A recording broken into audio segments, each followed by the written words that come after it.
साधना के समय साधक को डरना नहीं चाहिए। अगर साधना के समय आप ध्यान में डर जाते हैं तो आपका सारा खेल खराब हो जाता है, आप सारी मेहनत बेकार हो जाती है। इसलिए डर से बचना चाहिए। साधना में अगर आप बार बार डरते हैं तो आप उपलब्धियों से वंचित रह जाएंगे, निश्चित कर लेना। जो साधक साधनाओं से बार बार डरते हैं वो बार बार साधनाओं में नीचे भी गिर जाते हैं। इसलिए साधनाओं से डरना नहीं चाहिए, भयभीत नहीं होना चाहिए। अंतर में जब आप उतरते हो तो विभिन्न आकृतियों को, विभिन्न रूपों को, विभिन्न शक्तियों को, विभिन्न चमत्कारों को देखते हैं।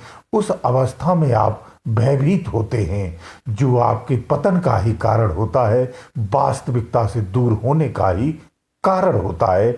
इसीलिए आपको इन सब चीजों से नहीं डरना चाहिए। भयभीत और डरपोक व्यक्ति कभी जीवन में सफलताएं प्राप्त नहीं कर सकता है, चाहे वो भौतिक सफलताएं हो, चाहे वो आध्यात्मिक सफलताएं हो, जीवन के किसी भी क्षेत्र की सफलता हो। डरपोक व्यक्ति कभी सफलताएं प्राप्त नहीं कर सकता है। तुम जब साधनाओं में जाते हो तो डरते हो, भयभीत होते हो। वैसे तो खुद को बहुत बहादुर कहते हो, बहुत सहनशील कहते हो, बहुत समझदार कहते हुए स्वयं को ज्ञानवान मानते हो। रोज अध्ययन करते हो और बड़ी बड़ी बातें करते हो, बहादुरी से भरी हुई बातें करते हो। लेकिन जब ध्यान में उतरते हो तो एक छोटे से चमत्कार से, छोटी सी आकृति से चूहे की तरह डर के भाग जाते हो। साधनाओं में जब तक शहंशाह नहीं बनते हो, साधनाओं की उपलब्धि प्राप्त नहीं कर सकते हो। साधनाओं की उपलब्धियां पाने के लिए, आगे के मार्ग पर चलने के लिए निडर होना परम आवश्यक है।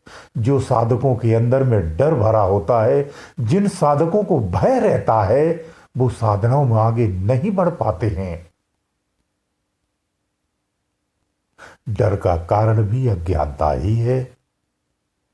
ज्ञान और अज्ञान दो की जब स्थिति आती है तो भ्रम उत्पन्न होता है। अज्ञानता में केवल डर होता है, भय होता है, बेचैनी भी होती है, और ये सब चीजें आपके पतन का ही कारण हैं। एक ठहराव अज्ञानता में होता है, एक ठहराव ज्ञानमय अवस्था में होता है। मूर्ख कुछ न जानते हुए चुपचाप बैठा रहता है, यह भी तो उसका ठहराव ही है। जो सब कुछ जानते हुए चुपचाप बैठा रहता है, यह ज्ञानमय ठहराव है।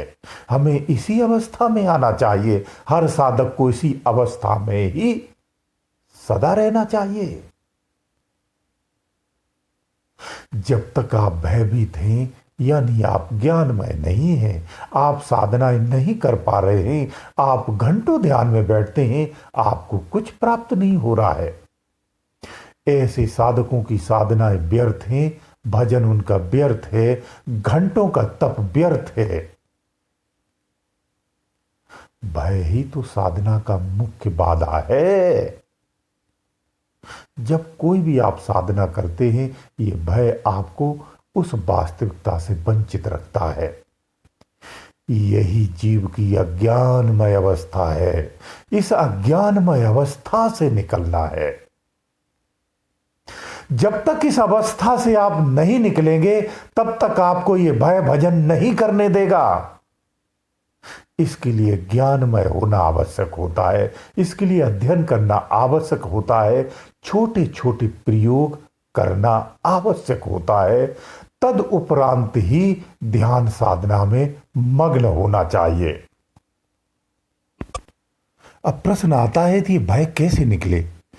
जब तक भय है तो साधना नहीं, और जब तक साधना नहीं तब तक कोई अनुभव नहीं, जब तक कोई अनुभव नहीं तब तक कोई यात्रा नहीं, कोई यात्रा नहीं तो कोई प्रगति नहीं, कोई उपलब्धि नहीं, तो कोई आगे कुछ मिलने वाला नहीं है। डर को हटाना है। जीव अवस्था से पार होते तो डर हट जाता है, तो जीव अवस्था से पार कैसे होंगे। मैं एक प्रैक्टिकली बात करता हूं, बिल्कुल फिजिकली बात करता हूं, और इसे आप अपना सकते हैं। आप रोज जो आंतरिक अभ्यास करते हैं उसे कैसे करना है ये समझ लो। एक दिन बैठ के जोश में पूर जोर जोर से लगा करके ध्यान करना है, ऐसा गलतियां नहीं करना, ऐसा कदापि नहीं करना। पहले दिन आप थोड़ा समय बैठो, धीरे धीरे अभ्यास के साथ ही जैसे दिन गुजरते जाएं वैसे वैसे आप अभ्यास का समय बढ़ाते जाओ। एक तो आपको ये करना है।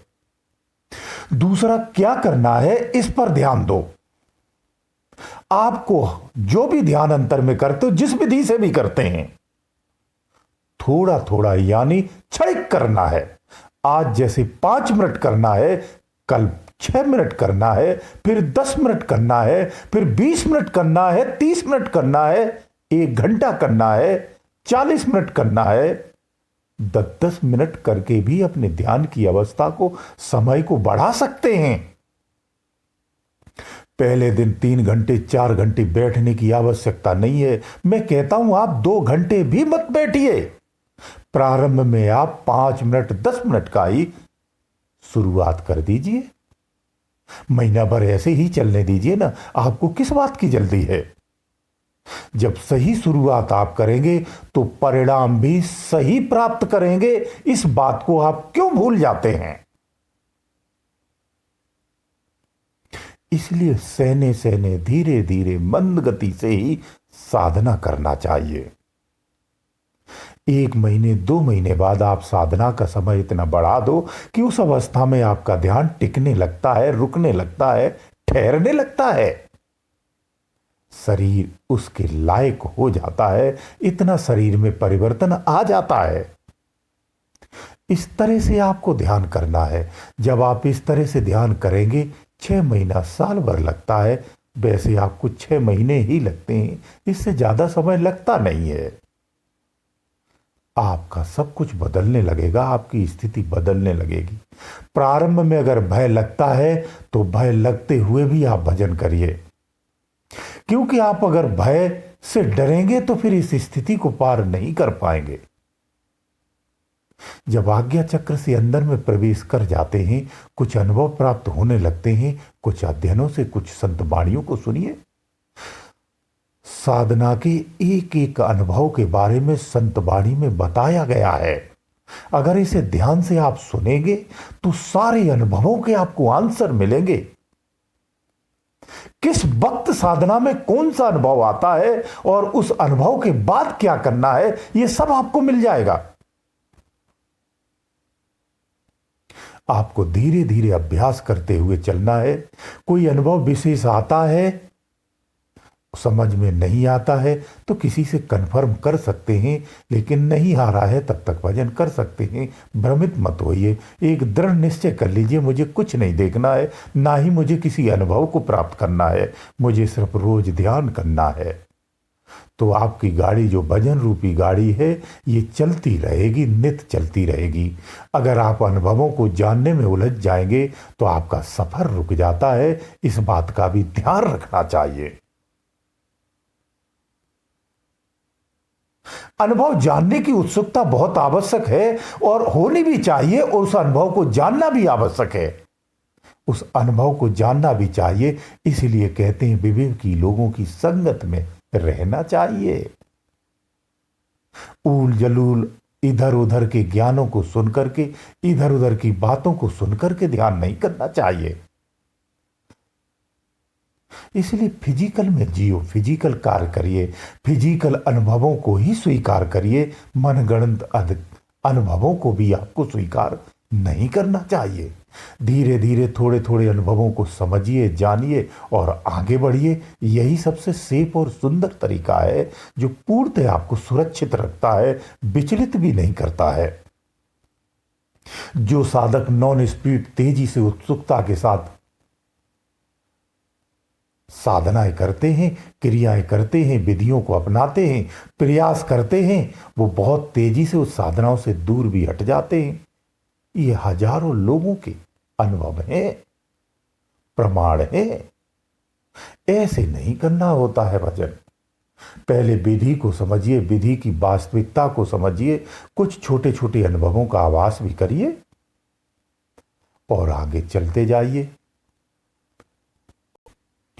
आपको यह दृढ़ निश्चय करना है कि कुछ भी हो जाए मुझे डरना नहीं है, जब आप अपनी इच्छा शक्ति को इतना मजबूत कर देंगे तो आप जब ध्यान में भी जाएंगे और उन्मत्त अवस्था में भी होंगे तो आपको वहां भय नहीं लगेगा, आप नहीं डरेंगे। इतनी दृढ़ता आपके अंदर में आनी चाहिए। प्रारंभ में अगर नहीं है तो इस पर अभ्यास रोज करते रहना चाहिए। एक दिन दृढ़ता निश्चित रूप से आती है, ये मैं अनुभव भरी बातें बता रहा हूं आपको। ऐसी क्रियाएं करते हुए कई सारे साधकों ने अपने डर रूपी अवस्था को पार किया है। आप भी कर सकते हैं, ये संभव है, सरल है।